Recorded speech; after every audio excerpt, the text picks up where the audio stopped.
जय श्री राम। नमस्कार दर्शक बंधु, वीरेन उपचार केन्द्र को आपण मानक स्वागत। बंधुगण, आज भिडटी बहुत महत्वपूर्ण अटे। संसार रे समस्त गछ मानक मध्यरे सर्वश्रेष्ठ हेउछि तुलसी गछ। आज आमे जानिबा तुलसी गछर समस्त औषधीय गुण विषय रे। बंधुगण, प्राचीन परंपरारु तुलसी को पूजा करा जाउछि। तुलसी पत्र ठाकुर कार्य सर्वदा व्यवहार हेउछि। तेणु तुलसी गछ समस्ते लगाइबा उचित। एबे जानिबा तुलसी गछर नाम। कृष्ण तुलसी, राम तुलसी। संबलपुर रे याकू तुलसी कहिथांती। हिंदी रे तुलसी, संस्कृत रे तुलसी, हरिप्रिया, श्यामा, इंग्लिश रे हली बसिल। आपण मानकू अनुरोध, वीडियो को शेष पर्यंत निश्चय देखंतु। एबे जानिबा तुलसी द्वारा साधारण उपचार। तुलसी पंचांग क्वाथ प्रस्तुत करी सेथिरे गोलीमरीच चूर्ण प्रक्षेप करी दिन में 20 ml मात्रा 3 थर लेखाए सेवन कले सर्दी काश उपशम होइथाए। तुलसी पत्र रसरे अदा रस मिसाई 3 ରୁ 5 बुंदा मात्रा कानरे पकाइले कर्णशूल बा कर्णप्रदाह उपशम होइथाए। सम परिमाण पिपली और गोलीमरीच चूर्ण करी तुलसी रसरे 7 थर भावना देई मटर साइजर बटिका प्रस्तुत करंतु। प्रत्येक 3 थर लेखाए सेवन कले समस्त प्रकार ज्वर उपकार मिलिथाए। सम परिमाण तुलसी पत्र और अंकरांती चेर, ब्रह्मदंडी चेर, गुलुची कांड और अदा को काथ प्रस्तुत करी 24 ग्राम मात्रा प्रतिदिन 2 थर सेवन कले काश और छाती रोग मध्य उपकार होइथाए। तुलसी मंजी चूर्ण किंबा तुलसी मूल चूर्ण सहित सम परिमाण गुड़ 1.5 ରୁ 3 ग्राम मात्रा मिसाई बटिका प्रस्तुत करंतु। सकाळे और संध्यारे गोटिए लेखाएं बटिका क्षीर सहित 5-6 सप्ताह जाए सेवन कले जनशक्ति बा नपुंसकता दूर होइथाए। तुलसी पत्र सरस 12 ରୁ 24 ग्राम मात्रा 1.5 ରୁ 3 ग्राम गोलीमरीच गुंड सहित प्रतिदिन सेवन कले आंतिक ज्वर बा टाइफॉइड ज्वर मध्य भल होई जाई थाए।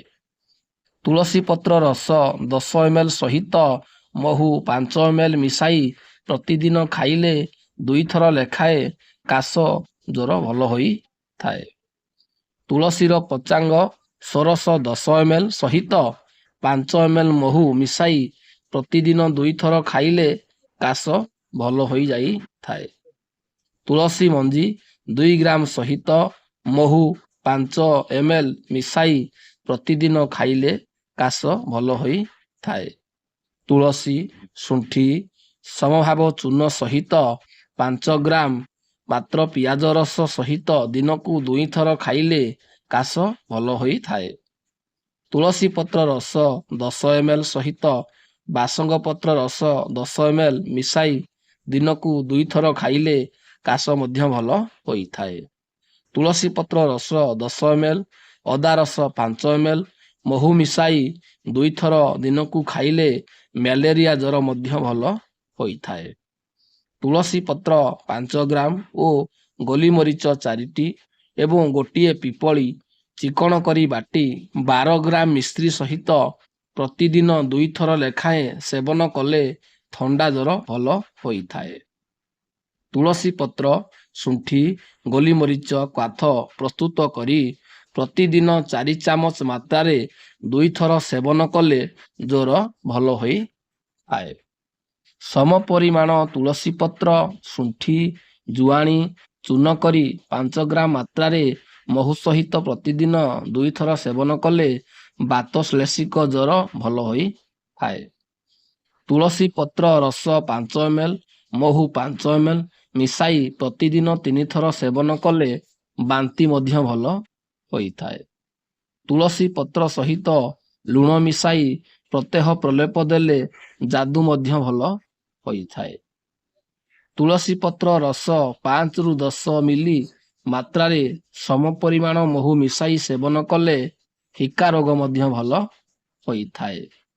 10 ଗ୍ରାମ ତୁଳସୀ ପତ୍ର ଓ 1 ଗ୍ରାମ ବାଇଡଙ୍ଗ ମଞ୍ଜି ଏକତ୍ର ବାଟି ସକାଳୁ ଖାଲି ପେଟରେ ସେବନ କଲେ ଉଦରଗ୍ରସ୍ତ କୃମି ନାଶ ହୋଇଥାଏ। ସକାଳୁ ଖାଲି ପେଟରେ 7 ଗୋଟି କଳା ତୁଳସୀ ପତ୍ର ଚୋବାଇ ଖାଇଲେ ରୋଗ ପ୍ରତିରୋଧକ ଶକ୍ତି ବୃଦ୍ଧି ପାଇଥାଏ। ଗୋଲିମରିଚ ଚୂର୍ଣ୍ଣକୁ ତୁଳସୀ ପତ୍ର ରସରେ 7 ଥର ଭାବନା ଦେଇ ଚଣା ସାଇଜର ବଟିକା ତିଆରି କରନ୍ତୁ। ଜ୍ୱର ଆସିବା ପୂର୍ବରୁ 2 ଘଣ୍ଟାରେ ଗୋଟିଏ ଲେଖାଏଁ ବଟିକା ସେବନ କଲେ ସମସ୍ତ ପ୍ରକାର ଜ୍ୱର ଭଲ ହୋଇଥାଏ। ଚର୍ମ ରୋଗ ଆରମ୍ଭ ହେବା ମାତ୍ରେ ସେହି ସ୍ଥାନରେ ତୁଳସୀ ପତ୍ର ରସକୁ ମାଲିସ କରିବେ। ଏହା ପ୍ରଥମ ଅବସ୍ଥାରେ କୁଷ୍ଠରୋଗ ଛଉକୁ ମଧ୍ୟ ଭଲ କରିଥାଏ। କଙ୍କଡ଼ା, ବିଛା ଇତ୍ୟାଦି ବିଷାକ୍ତ ପ୍ରାଣୀ ଦଂଶନ କଲେ ସେହି ସ୍ଥାନରେ ତୁଳସୀ ରସ ଲଗାଇଲେ ଉପଶମ ମିଳିଥାଏ। ଅଳ୍ପ ତୁଳସୀ ପତ୍ର ସହ 2ଟି ଗୋଲିମରିଚ ମିଶାଇ ବାଟି ରସ ବାହାର କରି ନାକରେ ପକାଇଲେ ତତ୍କ୍ଷଣାତ୍ ଅଧକପାଳି ମୁଣ୍ଡ ବଥା ମଧ୍ୟ ଭଲ ହୋଇଥାଏ। ମୂର୍ଚ୍ଛା ବେହୋସ ହେଲେ ତୁଳସୀ ରସରେ ଅଳ୍ପ ଲୁଣ ମିଶାଇ ନାକରେ 2-4 ଟୋପା ପକାଇଲେ ତୁରନ୍ତ ଚେତା ଫେରିଆସେ। ତୁଳସୀ ପତ୍ରରେ ପ୍ରଚୁର ଆୟୋଡିନ ରହିଅଛି। ଏହା ଆମ ଦେହର ଥାଇରକ୍ସିନ ହରମୋନ ନିଷ୍କରଣ କରାଏ, ଯାହାକି ଶରୀରକୁ ସୁସ୍ଥ ରଖିବା ପାଇଁ ଏହା ଅତ୍ୟନ୍ତ ଆବଶ୍ୟକ। ଆଶା କରୁଛି ଭିଡ଼ିଓଟି ଆପଣମାନଙ୍କୁ ବହୁତ ଭଲ ଲାଗିଥିବ। ଏହିପରି ଆୟୁର୍ବେଦିକ ଉପଚାର ପାଇଁ ଭିଡ଼ିଓକୁ ଲାଇକ୍ କରନ୍ତୁ, କମେଣ୍ଟ କରନ୍ତୁ, ସେୟାର କରନ୍ତୁ ଏବଂ ଚ୍ୟାନେଲକୁ ସବସ୍କ୍ରାଇବ କରି ଆମ ସହିତ ଯୋଡ଼ି ହୋଇ ରହିଥାନ୍ତୁ।